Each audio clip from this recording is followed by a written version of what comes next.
Mario Monti era in stand-by dall'estate 2011, pronto alla chiamata di Napolitano per Palazzo Chigi, non appena fosse arrivata. E la rivelazione clamorosa che arriva dal libro di Alan Friedman, Ammazziamo il Gattopardo, che contiene testimonianze inedite su quanto accadde in quella caldissima estate tra politica ed economia. 3 i testimoni d'eccezione, lo stesso Mario Monti, Carlo De Benedetti e Romano Prodi, che confermano una stessa versione. Napolitano aveva già pronta la soluzione Monti in caso di necessità. Cominciamo dall'inizio. Siamo nel giugno 2011. Al governo c'è Silvio Berlusconi, che ha superato da qualche mese lo strappo di Fini e la mozione di sfiducia nei suoi confronti e può ancora contare su una maggioranza solida, anche se più debole. Ma in Europa e sui mercati si stanno addensando nubi nerissime. La Grecia è stata salvata ma è quasi fallita e nel mirino della speculazione c'è l'Italia con il suo enorme debito pubblico. Bruxelles chiede al ministro Tremonti misure drastiche. In quel mese di giugno, come racconta Friedman, Romano Prodi incontra Monti che gli chiede consigli in caso di chiamata per Palazzo Chigi. C'erano delle voci in giro, no? Che sarebbe toccato a lui il peso della Presidente del Consiglio.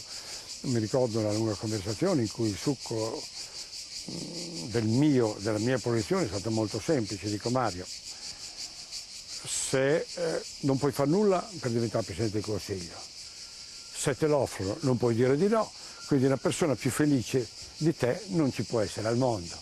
Ai primi di luglio lo spread, parola fino ad allora sconosciuta, tra titoli di Stato italiani e tedeschi comincia a schizzare verso l'alto. Berlusconi e Tremonti varano una prima grande manovra di rientro dal deficit che doveva avere il suo impatto maggiore nel 2014. Ma non basta. La situazione peggiora e il 12 agosto il governo deve anticipare i tempi e varare un nuovo pacchetto, lacrime e sangue. Il nostro cuore gronda sangue quando pensiamo che uno dei vanti di questo governo era quello di non avere mai messo le mani nelle tasche degli italiani, mi cito tra virgolette, ma la situazione mondiale è cambiata. In quel mese di agosto Mario Monti è in vacanza a St. Moritz dove va a trovare Carlo De Benedetti. Anche a lui chiede consigli su cosa fare in caso di incarico. Lui mi dice: guarda che è possibile che succeda questo, tu cosa ne pensi? Che succede che cosa? Che succeda cioè che Napolitano mi chieda di fare il primo ministro. Perché il presidente Napolitano aveva già fatto le conversazioni preliminari. Aveva già fatto delle conversazioni preliminari e così via. Lui mi ha detto, Monti, che era già chiesto da Napolitano a luglio di essere su stand-by. Sì, e infatti se si è rivolto in agosto a me per chiedermi che cosa ne pensavo, vuol dire che qualcuno gli aveva già fatto envisagé qualche cosa, perché sennò perché me lo chiedeva. Il 5 agosto, ma si conoscerà nei dettagli più tardi, la Banca Centrale Europea aveva inviato al governo italiano una lettera firmata anche dall'allora governatore di Banca Italia Mario Draghi con richieste specifiche di interventi per evitare il baratro finanziario, tra cui liberalizzazioni, privatizzazioni, riforma delle pensioni, taglio degli stipendi ai dipendenti pubblici. Misure che il governo non affronta e dopo l'estate la situazione precipita. L'Europa non si fida più delle garanzie che può fornire Berlusconi. L'immagine delle risatine tra Merkel e Sarkozy è passata alla storia. Si arriva a novembre con la maggioranza di governo che perde altri pezzi e lo spread che schizza oltre quota 500. L'8 novembre Berlusconi preannuncia le dimissioni che presenterà il 12. Il 9 Napolitano nomina Mario Monti senatore a vita e dopo 4 giorni gli affiderà l'incarico di guidare il governo delle larghe intese. Una scelta sempre difesa dal Quirinale come obbligata dagli eventi, di fronte a chi da destra ha gridato al complotto contro Berlusconi, ordito da Napolitano assieme alle potenze europee, Germania in testa. Ecco che cosa ha detto il capo dello Stato il 5 febbraio scorso a Strasburgo davanti agli europarlamentari italiani, spiegando la nascita dei governi di Monti e di Letta. I 2 governi che qui sono stati presentati quasi come inventati per capriccio dalla persona del Presidente della Repubblica.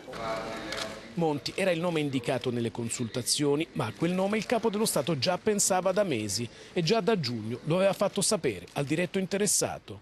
Lei non smentisce che nel giugno-luglio 2011 il Presidente della Repubblica, senza divulgare conversazione, le ha fatto capire o le ha chiesto semplicemente di essere disponibile se fosse necessario?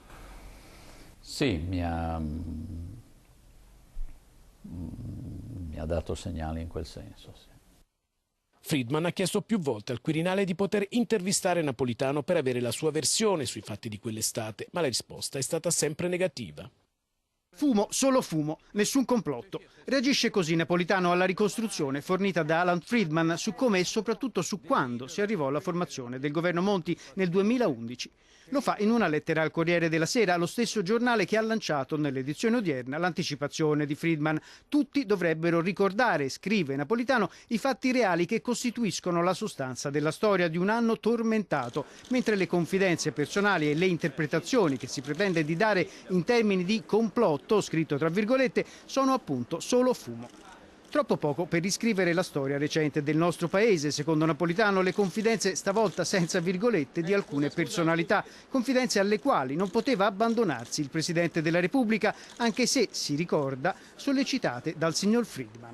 Napolitano non ha nessuna difficoltà a ricordare di aver ricevuto nel suo studio il professor Monti più volte nel corso del 2011 e non solo in estate. Questione di tempi, perché quell'avverbio quando non riguarda solo il passato, riguarda anche il presente e a farvi apertamente riferimento è il Presidente del Consiglio, Letta, che avanza ipotesi retrosceniste. Stupisce la contemporaneità di queste insinuazioni, dice, con il tentativo in corso da tempo da parte del Movimento 5 Stelle di delegittimare il ruolo di garanzia della Presidenza della Repubblica. A questi attacchi bisogna reagire con fermezza.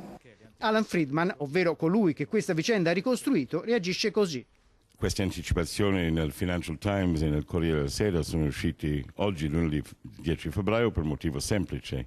Rizzoli pubblica il mio libro mercoledì 12, c'è la presentazione a Milano con Ferruccio De Bortoli e Paolo Mieli e quindi normalmente le anticipazioni vengono quando si pubblica il libro. Il Presidente della Repubblica parla di complotto, tra virgolette, quello del Consiglio. Letta liquida la cosa come un vergognoso tentativo di mistificazione. Il Quirinale si attivò con efficacia per salvare il Paese, trovandosi per una volta in piena sintonia con il segretario del PD Renzi, il quale parla di inaccettabile attacco contro il capo dello Stato, che come sempre, anche in quella circostanza, agì nell'interesse esclusivo degli italiani.